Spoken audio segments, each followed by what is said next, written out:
Good afternoon, everyone.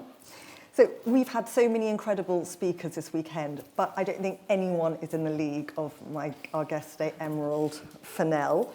She is a true polymath, an Oscar winner, an actress, a writer, the list goes on. So everyone just give a very, very warm welcome to our Oscar-winning Thank you. Okay, so you must have sat through thousands of interviews like this. Well, no, not really, because during the whole, of award season, I was on Zoom, so I didn't really get to see anyone face to face, like least of all somewhere like here. So this is actually really nice. Well, give me until the end. Is there a question that you dread being asked? Let's just get that out of the way.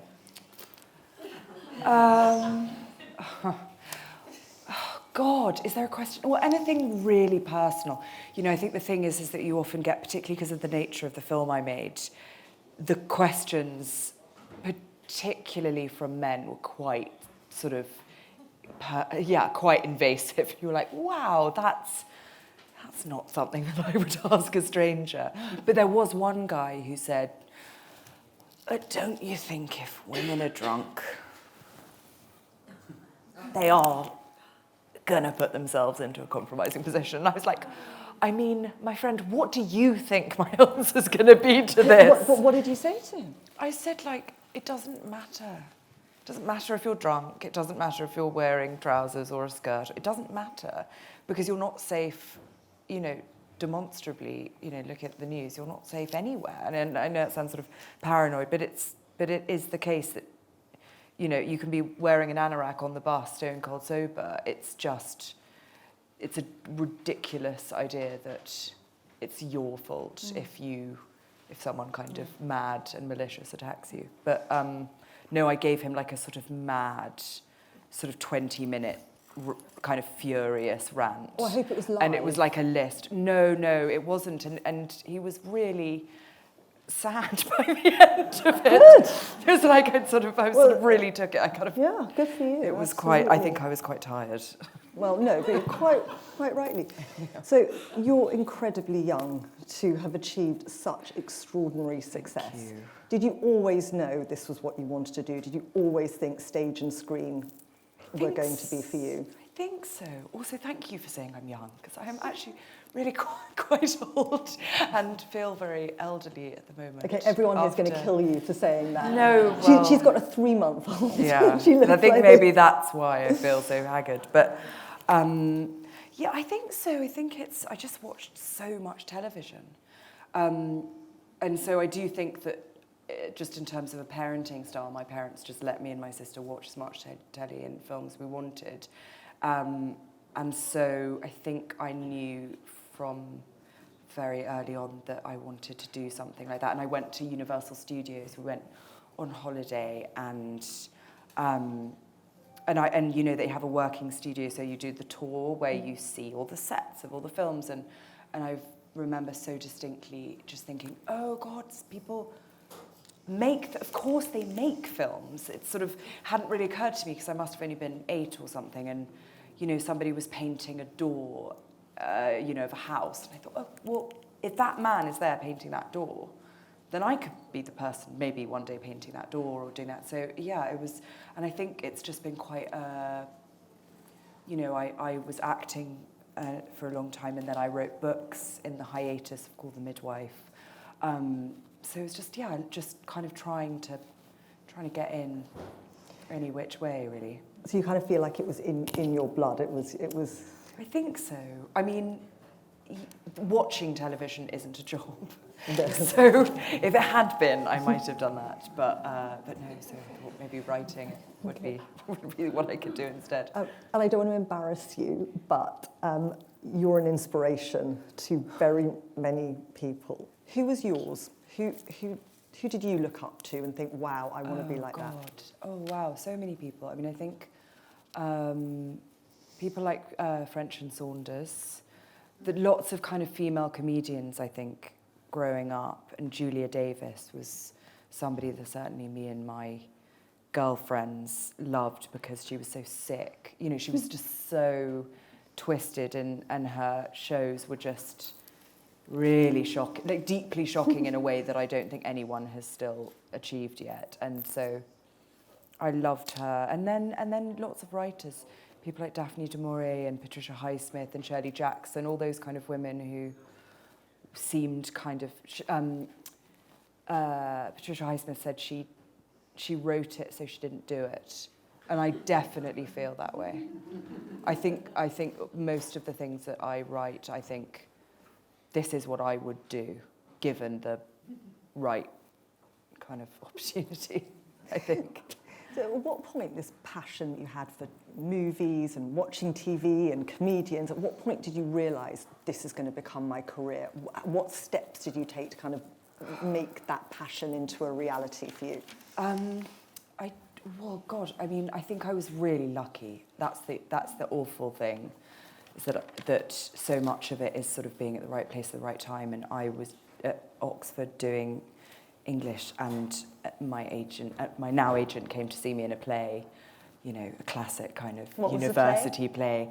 It was called Rabbit by Nina Raine, and the play was brilliant, but I was terrible. What was your Oh, my part. I think I clearly remember the description of the character was she thinks she's sexier than she is, and I thought, yeah, I can do that. I think that's one for me. But you know, it was. But she luckily kind of took me on, and then I think. But it really was writing. It was the writing of the books. I think once my first book got published, that gave me so much confidence that I wasn't just. I think you feel such imposter syndrome, which I still feel. I mean, it's not like I don't. I'm just as like baffled as anyone by what's happened. But that I think, yeah, seeing your book on, well, like you, I mean, seeing a book on a bookshelf, you think, okay, like I did that. I actually, you know, so I can keep going. Well, that's amazing. But you write, you act, you do so many things. Do you have one particular thing that you love the most? Like when you're acting, do you kind of think, oh God, I wish I was writing? Do you feel like the grass is always greener? I think possibly. I definitely think writing's probably the forever job, just because when you have children, you can't, it's not, you know, everything else in the kind of industry is so difficult. You know, it's 14, 15-hour days, so it's very difficult to do with a young family. But I think writing's very solitary, and acting is sort of, you know, you get to work with lots of people, and it's really fun. And, you know, I've never kind of thought of myself. I mean, I'm usually drafted in to smoke a cigarette on a chaise longue and say something like, "Oh, darling, don't be so awful." You know, that's like what I do. That's my acting style. You know, if somebody asked me to do something really hard, I think I'd be absolutely fucked. But I love it. Of course, I love it. And directing is just the best. I think my hope is that I'll be able to do that for the rest of my life, because I'm a control freak and a megalomaniac, and so it really suits my personality. Well, so directing, writing, acting, kids you've mentioned. Yeah. How do you find the time? Well, I'm quite, you know, I'm really lucky, so I've got help. So I think I spend every single day of my life thinking of the women who are working, like single mothers who are doing full-time jobs with lots of children. It's just like unfathomably impossible, like just incredible. So actually, really, for me, I think any amount of sort of tiredness I feels very, like, really pales in comparison. But yeah, just, you know, quite lazy mother, quite a lazy, you know, sort of everything. You spread yourself as widely as you can, and I'm lucky that I work from home most of the time. So, well, you do an incredible job. Can we get into the specifics of some of your roles? I loved watching you as Camilla in The Crown. I mean, I'll never forget that scene where you take Diana out for lunch and you're eating, was it the trifle? And how do you prepare for a role that's going to be so scrutinised? How do you manage it? Well, I suppose I was kind of naive going into it, because I suppose the thing is that Charles and Camilla have been married since I was, you know, a teenager. So it's not like I suppose me and Josh and Emma missed most of the the kind of tabloid drama, I suppose, of that. So I maybe hadn't appreciated how scrutinised it would be in the casting. And, you know, when the casting's announced for that show, it's such a huge thing. That kind of took me a bit by surprise. But honestly, you know, it is a TV show. So what the best way for me to do it was just to kind of think of her as a character in a show and sort of go from there rather than... And there was very, very little of... You know, I think she was very private, so there was very little of her as a young woman. There was no film, no... nothing of her voice. So I didn't have what lots of other people had, which was an enormous amount of research to do. Thank God, actually, because I probably wouldn't have done it. So what did you watch? No, but you must, you know, you were so realistic. I mean, I felt like I was, you know, it was impossible to kind of know where the real Camilla began and where you ended. So you just watched video footage of her? Well, there wasn't any. No. So I suppose the thing is that I guess sometimes I tend to not. I don't.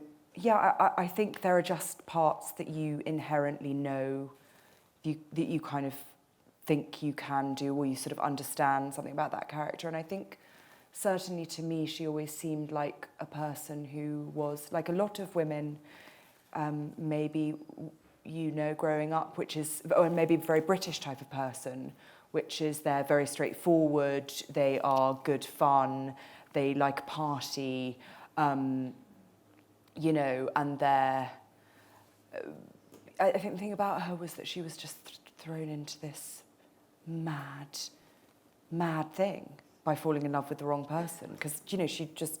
So it interested me that her whole life got turned upside down, and that basically her story was just completely written by other people, and she had to just silently bear it. I mean, you know, it's quite a complicated, tough thing to do. So I suppose I came to like quite a lot of sympathy.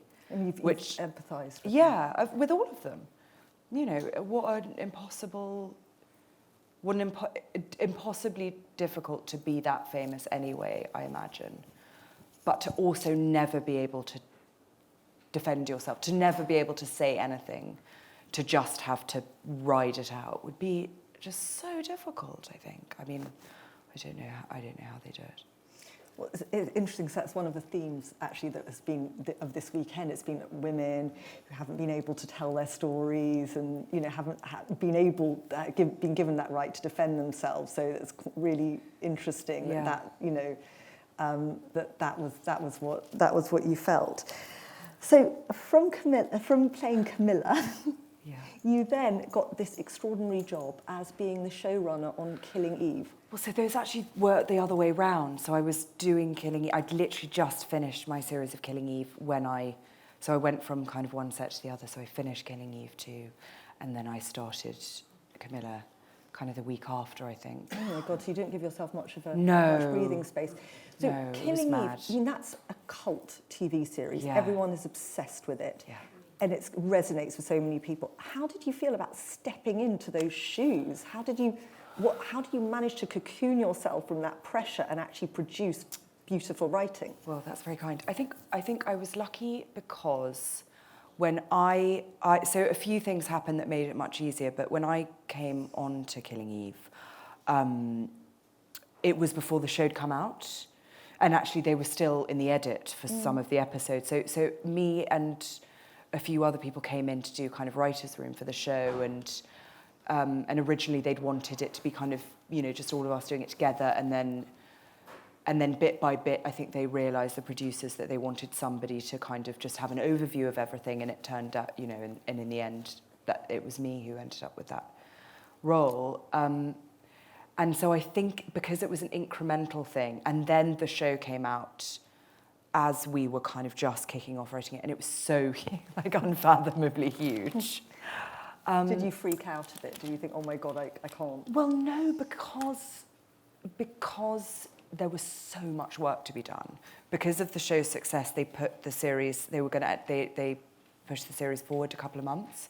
So we had a couple of months less to do. You know, it was just like all of us were just like manically working kind of 20 hours a day just to sort of get everything done. So luckily I kind of didn't have time. I think if they'd asked me to do the job with a year to go and the show had been out, I might have been too frightened to do it. Luckily I was sort of working too hard and eating. The producer reminded me of this, but I hadn't remembered. She said that I'd once said, she said, "How are you?" And I said, "I'm fine." And she said, Have you eaten anything? And I said, "Yes, I had some pizza out of the bin." Because there was just nothing. There's nothing in the house. I didn't have time to deliver anything or even go to the shops. So I was just like, it'll be fine. It was mostly fine.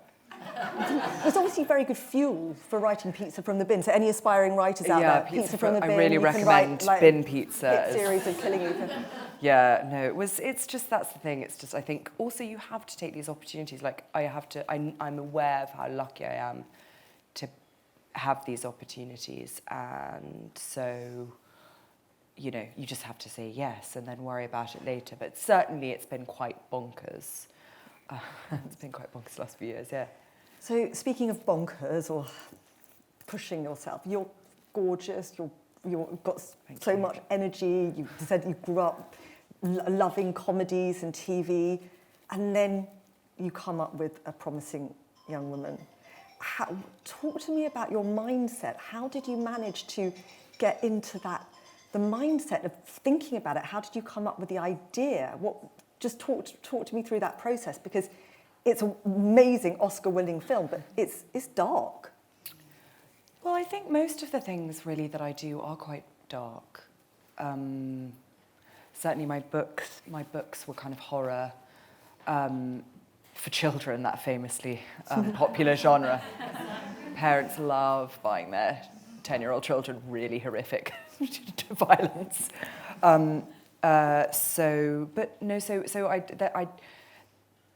I've tried writing things that are nice, and just that a severed toe always ends up somewhere. It's just not really doable for me. I don't know why.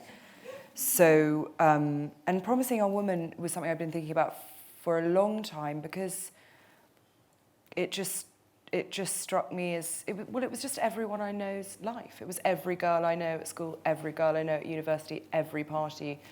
These things happened all the time, and it was very interesting when the film came out that people felt there was a sort of lot of conversation that it seemed kind of that what was being discussed in the film was an outlier, and I just felt very strongly that so much of growing up as a girl and a woman was being forced to laugh things off, being forced to sort of pretend it was okay, even though you're not even sure what it was or how, or that sort of stuff. And so I think I always wanted to make something that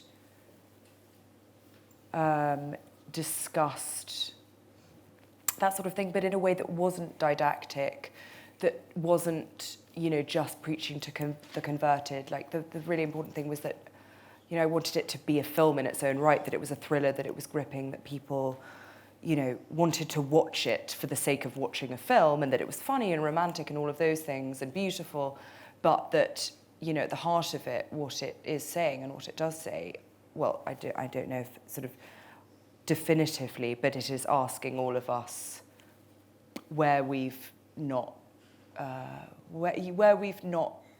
been our best, where we might have helped more, and it's obviously, I'm sorry, it is obviously mostly the male perpetrators of these things, but we do as a culture, increasingly less so, but I grew up watching movies where there was, my new favourite thing is just starting sentences and then not ever finishing them. It's just the most maddening thing in the world. I think everyone I know is going to murder me. But I think the thing was nothing in my film was not in a mainstream comedy as a gag of the last 10 years. There was nothing in there that wasn't in TV series or big hit Hollywood movies, because women's bodies and things that happened to drunk girls was a joke. And it was, and all of it, you watch some films from very recently, and you watch them and you go, oh, fuck, I laughed at that in the cinema. I was laughing at all of that stuff. And, so it's a very roundabout way of saying I think that it's the best way of discussing this stuff, I think, is to make it, I suppose accessible up to a point. And I think it's why horror particularly is often so good, because it is a stealthy way of getting people to have these conversations. And certainly there were lots of people who I've had lots of conversations with people, kind of older women perhaps, or younger men who have said, I just hadn't thought about it, which is honest. That's what it was. It wasn't to punish anyone or to say, it wasn't supposed to be finger wagging, but it was supposed to say kind of why, like, and also the most sort of, sorry, it's such a rambling answer, but for me the main thing is about acknowledgement and apology. There's this thing, the film, there were a lot of kind of biblical, I suppose, sort of visual references, and the kind of story is like a kind of parable in a lot of ways. Give us a couple of examples, because that's... So visually, I mean, the first time you see Cassie, who's the lead protagonist, she's pretending to be drunk in a nightclub, and she's in a sort of crucifix pose, and then, spoiler alert, later, the last time we see her, she is too, and there are a few sort of, moments that look like angel wings or halos or, things like that, and the way that we lit it and all of those sorts of things. And then in terms of the story, the way that it's structured it's a sort of story of three. It's a sort of visitation. She's kind of, avenging angel. She goes and visits one person and punishes them, and visits another, and then punishes them and visits another, and they repent and she forgives them. So it's kind of quite simple as an idea, but I think the truth of it is what, for so many of us, it makes the conversation so impossible is that people won't admit that anything happened. So with the women and the men? I think that, well, mostly the men, of course, again, I don't want to kind of lump everyone in together, but in general, the reason that people go mad is not just the thing itself, it's the sort of gaslighting afterwards, or the kind of, it's the kind of, everyone, it's why we cast all the men that we did for the film. It's that person who has been your friend for years and has never done anything like that to you. And she, it's those sorts of, it's that kind of grey area where everyone kind of slightly rolls their eye. Those are the things that I think are so toxic and common. And it was really just about kind of just interrogating it, I suppose. How did you cast the men for it? I mean, how did you find the actors who would conform to those stereotypes? I think it was quite easy because really, in a way, I wanted to cast people that would be the romantic leads or heroes of films, or would be people you'd love to go on a date with, or you would fancy, or you would think of as a really nice guy.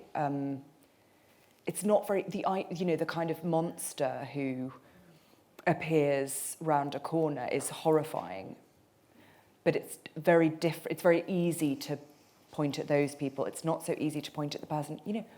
Also the people who kid themselves. The thing that the first guy she meets, the character called Jerry, I sort of gave the note that I was just like, think this is a romantic comedy. This is a film about you. You are the romantic lead. Your friends are skeezy. You're going to save this girl in a nightclub, and then you're going to, in the taxi, kind of realise that she may be quite cool, maybe have a drink. Because again, that's the beginning of a lot of rom-coms. A lot of rom-coms start by like drunk hookups and people waking up being like, did we? And then they're like, let's get brunch. And then they talk for 2 days, walking around New York, and then they get married, and that's fine. And I love all those films, but it was important that he didn't think of himself as a predator, that he thought of his friends as somebody she needed saving from them, and that's the thing that's awful. It's like how we lie to ourselves as well as other people to get what we want, and so much of seduction, and this is just a more general kind of thing. At obviously the line is very clear, but, people lie all the time to get people into bed. they pretend they're not, you know, they pretend they're single, or they pretend they don't have kids, or they pretend that they love someone. You know, the art of seduction is inherently quite sinister. So there are lots of people who can just kid themselves that this is just an extension of that, I think. That filling someone's drink up more than they fill up their own is part of, you know, just part of the game, I think. God, it's so interesting. I'm sitting here and I'm listening to you say these really, really cynical things. And then, no, but you know, you've got to, and then I'm thinking, oh God, you just wrote Cinderella. So you clearly believe in fairy tales as well. It's extraordinary how you're able to marry those parts of yourself. But Cinderella, I mean, I think the thing is about Cinderella is it's not, well, our Cinderella isn't really a fairy tale. It's sort of, you know, the reason that I did it was because when Andrew Lloyd Webber was asking about it and saying he wanted to do Cinderella, I really was quite honest. I just said, like, why? Because what is there to say?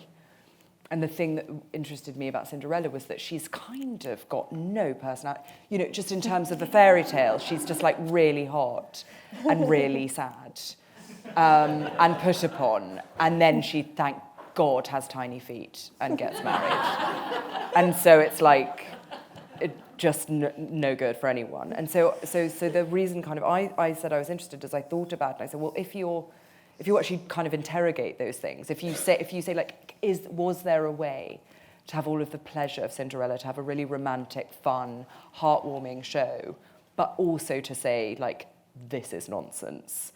And if you actually lived in this town where, you know, women were picked because of the size of their feet, you would go insane if you were a normal person.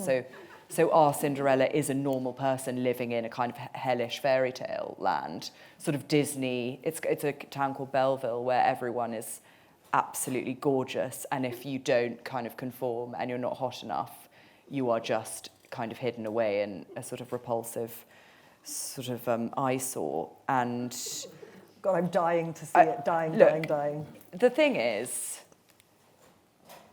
there is a very long Magic Mike dance sequence, which I insisted upon.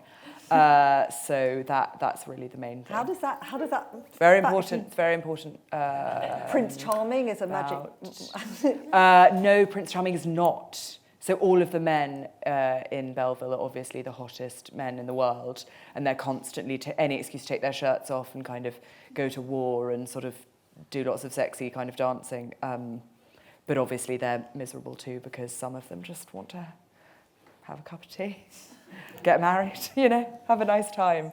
So it's sort of, you know, it's just interrogating what normal people would be like living in a fairy tale, I suppose.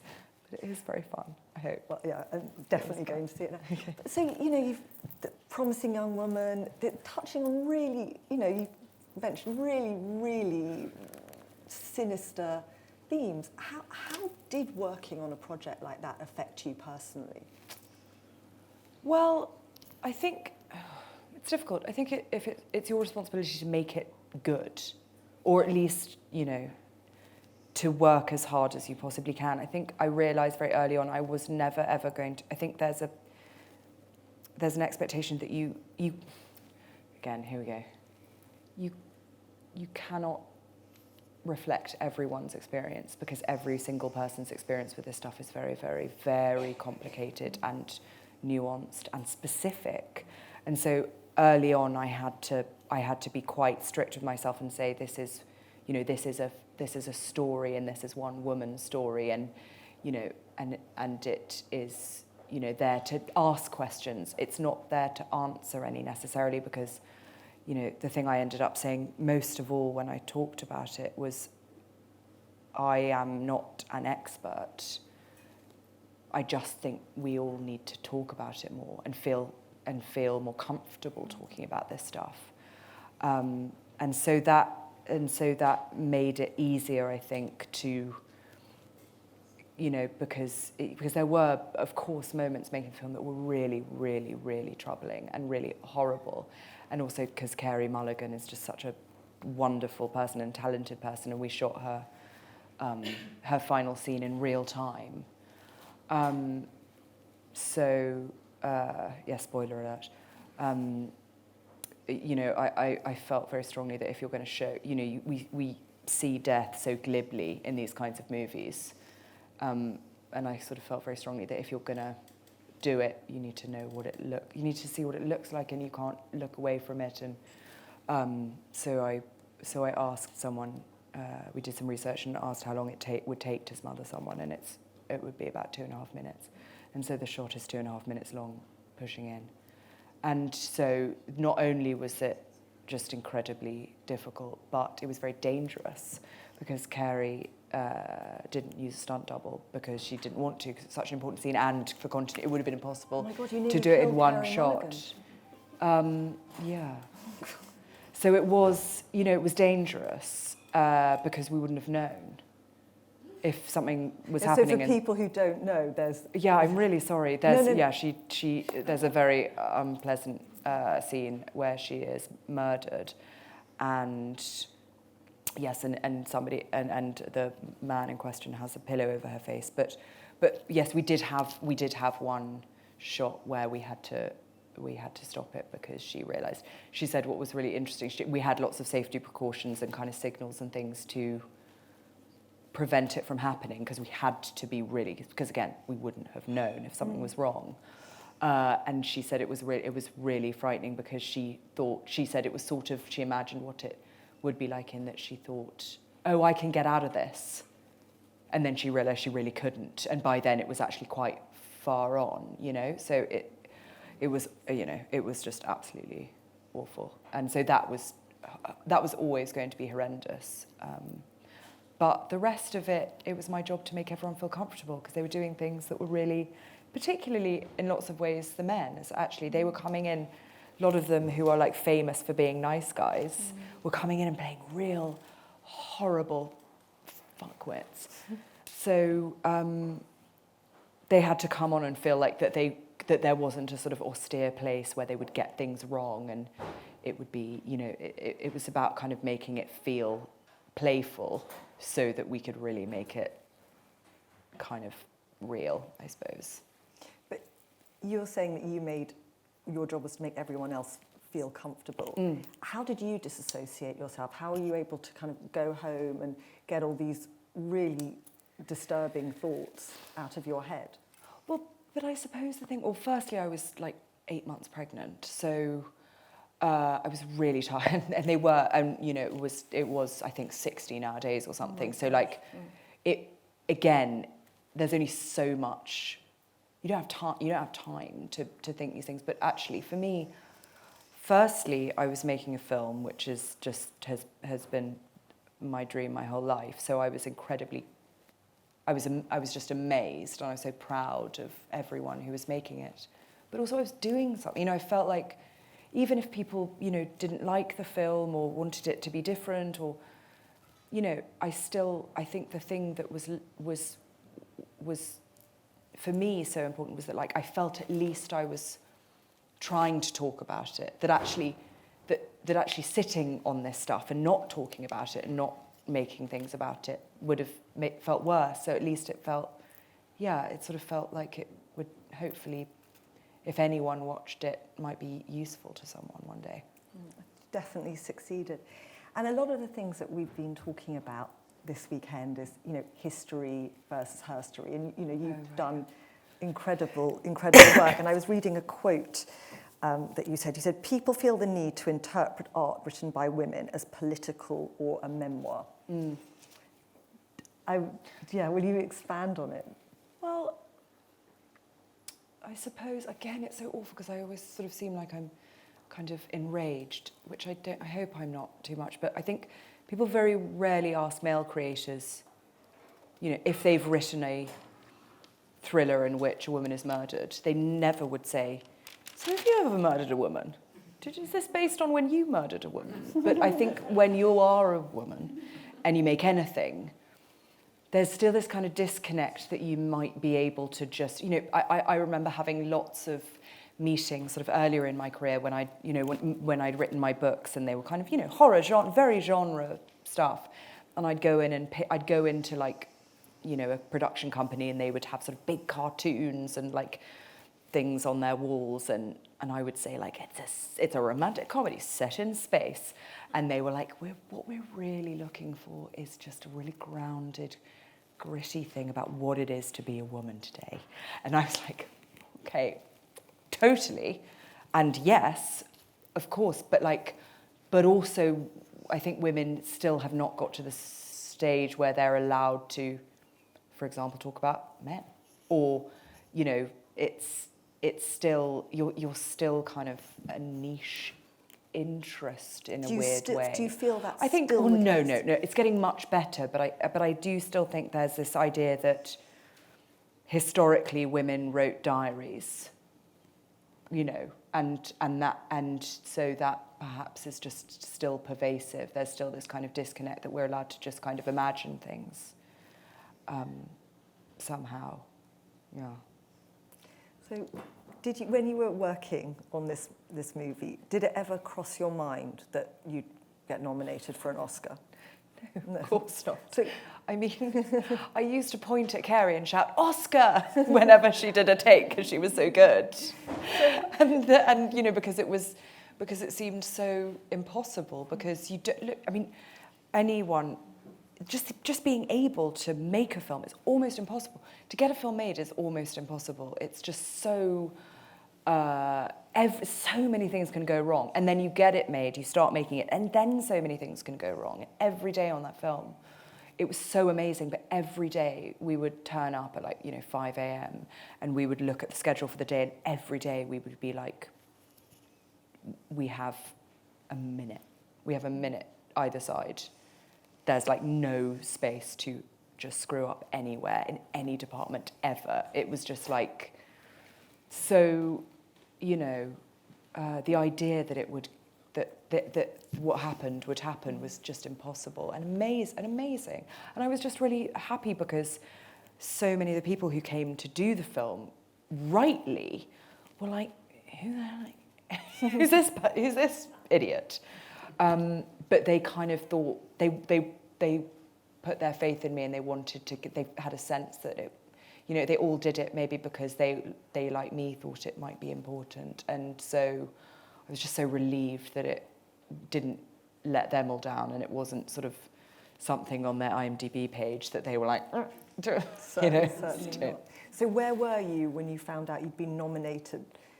You were the first woman to be nominated for Best Director? Oh, no, First British woman? I think, maybe. First British woman. You're definitely a first. That seems... No, don't. Oh, please don't. Also, thank you, but also that is, I mean, think of all of the incredible British female directors. I mean, so, but that is, yes. Where was I? I was at home, and I got a text. I was on a Zoom, and I got a text from Josh O'Connor, who plays Prince Charles and the Crown, saying, "Congratulations!" And I was like, what? And daylight savings time had happened in America and not in England. And so I had the wrong time. So I knew there was going to be an announcement at, you know, whatever it was, 3 o'clock. But it was actually 2 o'clock, and I just didn't know. So I'd sort of missed it. And then I caught up. And then amazingly, we were nominated for more. And then I was watching it. How many Oscars were you nominated for in the end? The film was nominated for 5. 5 Oscars. Which was just, and then I got to tell, so the editor, Fred, who was just amazing and just brilliant, and was asleep, because it's at sort of something like 6 in the morning in LA, they do it for some reason. And I called him up and he was fast asleep. And he must have just thought, like, what's happened? It was some emergency. And I was like, you have been nominated for an Oscar. And it was just the greatest bit of information I got to give anyone, because, again, like, I used to shout Oscar at him whenever he'd, you know, do something amazing and impossible, because we had no footage, because we had no time, and he managed to do some clever thing to just give us a bit of space somewhere, you know, and it was always just because it seemed like the most impossible thing that we would say it. So to actually be able to call him and be like, it's Oscar. How did you feel? I think I was in total shock for a long time, because then you do lots of interviews and things afterwards. Suddenly you get a phone call and they're like, okay, we've got 10 journalists about to speak to you, and you've just heard, and you're just like, okay, what do I say? Like, all I'd been doing was watching Love Island and, Love is Blind and all of these like really dodgy kind of reality TV series. And so I just didn't, my brain was not there. I was like, I can talk to you about Love Island. I can talk to you about 90 Day Fiancé, but I don't know how to talk about this thing that has happened because it's so bonkers. But there was so much screaming. It was actually like a full scream because it was so mad. It was just mad. It's wonderful. It was a wonderful thing. But again, at the ceremony, mad. All of it, Yes, just crazy. Every actor, every director, every writer's dream at the Oscars. Madness. Paint a picture for us. I don't think, I'll never go to the Oscars. What's it like? Well, also it was amazing because none of us had met, so we'd all been doing Zooms. All of the other writers and directors, we'd all been doing Zooms together for months and months and months, and like we all had kind of like friendships and relationships built up, but we'd never seen each other.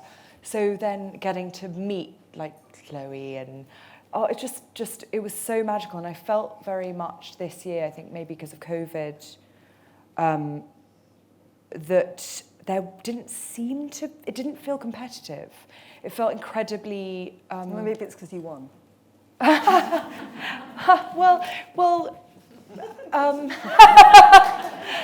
I didn't win, but other people also won.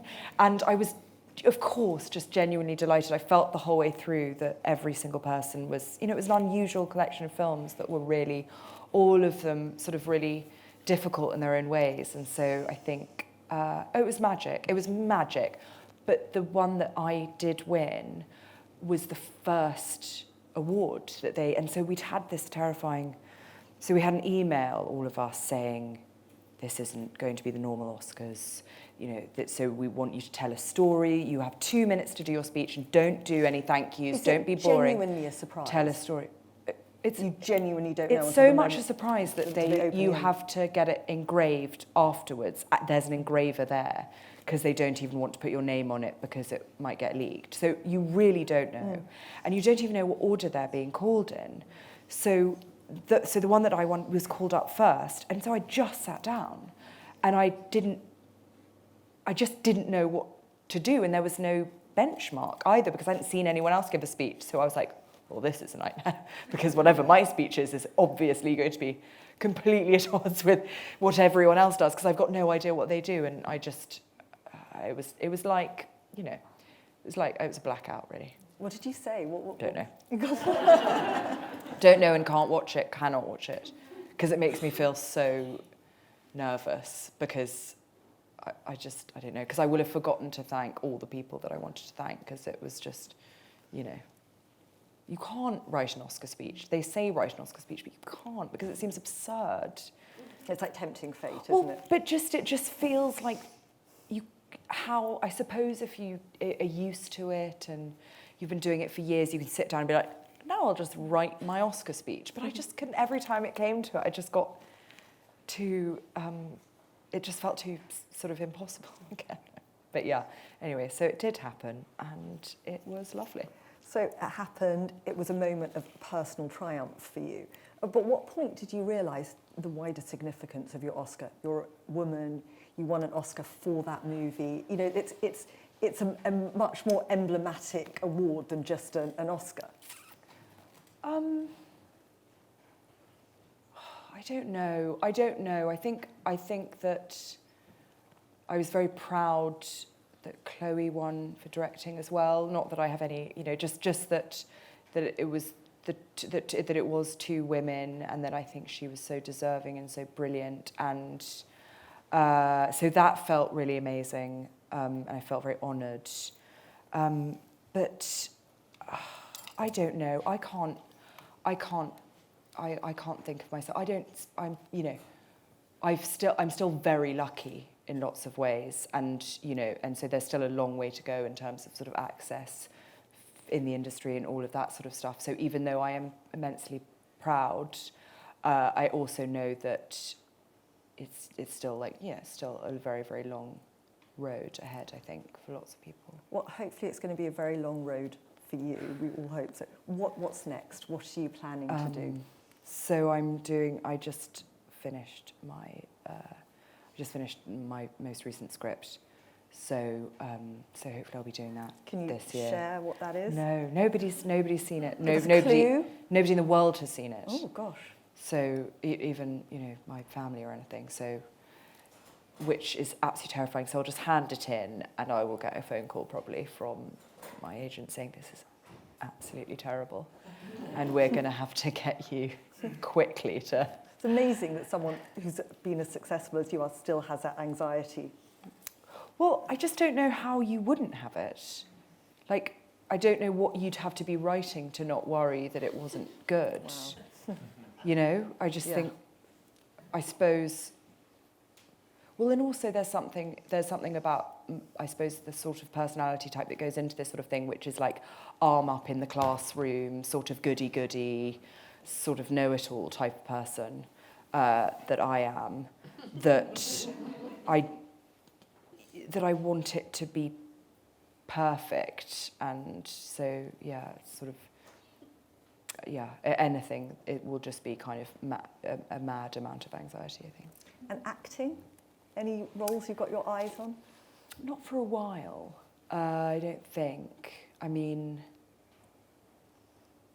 I think it's just it's somebody else's schedule completely. The way it works is they'll kind of book you out for 6 months, and they may only use you for, a few weeks here or there. And when you've got tiny kids and you're doing your own stuff, it's just too difficult to schedule around other people's stuff. But absolutely, of course, one day I hope somebody will let me be in something else.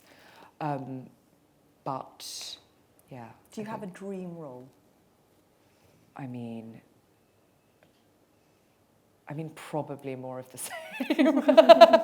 I think I'm definitely much more adventurous when it comes to being a writer and director. I think I'd be genuinely terrified if somebody asked me to play a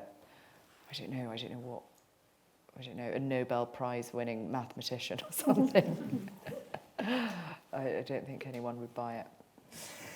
Okay, I've monopolised you enough. I think it's time for questions. Oh, there are questions. Terrifying. I think I can see. Yeah, there's one there.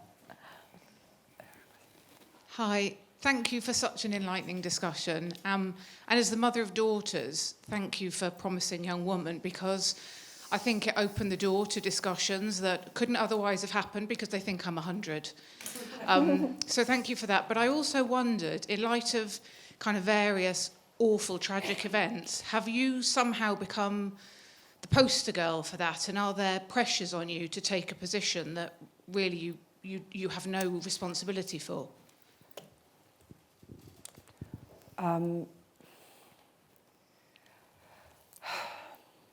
That's such a good question. I suppose that inevitably in making the film, it means that I think that the discussion I suppose ended up being, having the discussion more maybe than a lot of people would.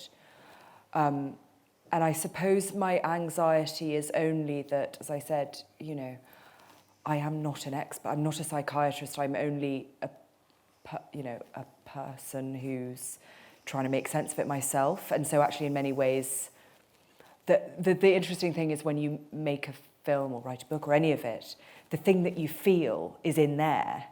And the most useful thing I think I could have ever said about any of it is already in the film. So then discussing things afterwards, I invariably find I can't articulate it really quite well.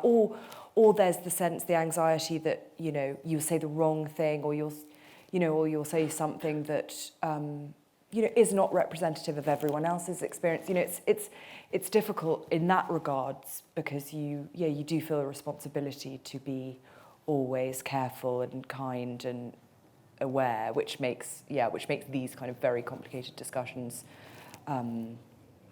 difficult, maybe. Anyone else? Hi, thank you. I loved Promising Young Woman, so thank you for that. I just wanted to ask about the ambiguous ending of it. Do you think, to you, is it a happy ending or a sad ending? And why did you make the decision to go with that ending? Well, it's definitely a sad ending.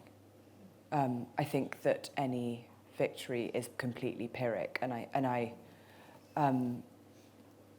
the reason it ends the way it does is that when I was writing it, there was no other way for it to end, because I think that so much of the horror of this stuff is I think it felt bogus to me that a woman could go in with a weapon in a room full of men. You know, it's not possible. There's a reason that women don't go out with machetes in miniskirts and slay a whole bunch of men, because it's not safe, because it's too hard. So it felt like a complete denial of the whole thing, to imply that that was even possible, actually, and not to make it so nihilistic. But I just think that part of the horror is that whatever you do, it's so hard to win, because even the man who is murdering you is saying, this is your fault, because he thinks that she's a psychopath and he's frightened, and, you know, even that he's able to put onto her. So I just couldn't see a world where she just walked away with the cabin on fire behind her, like smoking a cigarette, looking hot. I mean, because even then, what happens then? You get arrested, you're in prison for the rest of your life, you're told that you're a psycho. You know, that was the thing, and that's what I think was so, for me and for Carrie as well, about Cassie, that was important, was that she wasn't on a suicide mission, but she's wise enough, and unfortunately she'd been around long enough and thought about it hard enough, that she knew that any chance of a real victory were very slim. And so she made a contingency plan. But even then, I mean, I had this conversation the other day, somebody said that they thought that the film was sort of that the police come in and save the day. And I sort of felt like, well, I mean, we don't see what happens afterwards. You know, we don't see the lawyer that Al Monroe gets to get himself off. You know, I think the awful thing is that, is this the longest answer anyone's ever given? The answer is, it is a profoundly horrifying ending to me, with a small triumph that, you know, that makes it bearable just, but I think, yeah, it is very sad.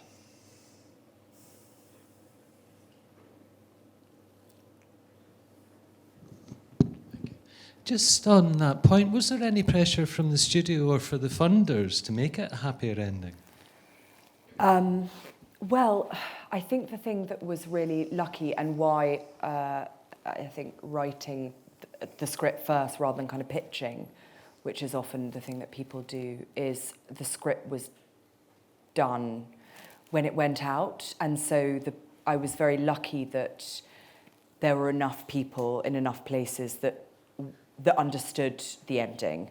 Because there were plenty. I mean, I did have, obviously, I think I would say 50-50. 50% of the studios I spoke to were like, but can she just be murdering them? And I sort of said, well, of course, but then that film already exists. So, but they did, you know, there was a version of the ending that was even bleaker than the one currently that they... What was it?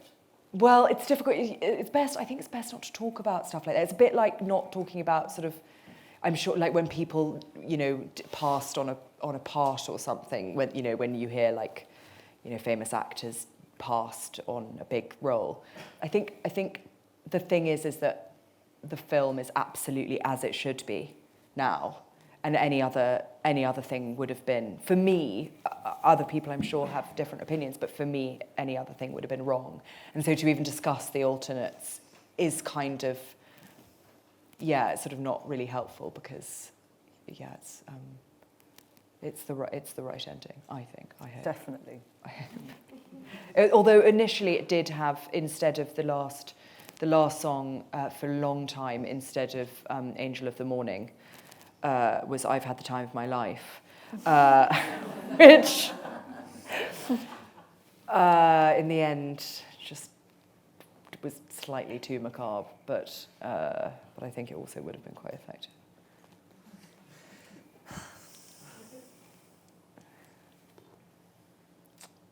We've got time for one more question. How did Carey Mulligan come to play the role that she played? It was just so fantastically perfect. Oh, she's amazing. I desperately wanted her from the beginning. And so we sent it to her agent, and she read it, and she said, yes, thank God. I think it needed someone really, because it is a comedy, in lots of ways. It's a dark comedy, and so I think it needed somebody very, very enigmatic and sort of grounded there. What I didn't want, my sort of least favourite words are badass and whip smart, which you never ever get.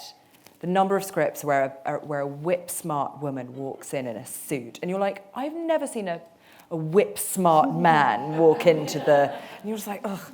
It just basically means clever and sexy, doesn't it? And it's just really annoying.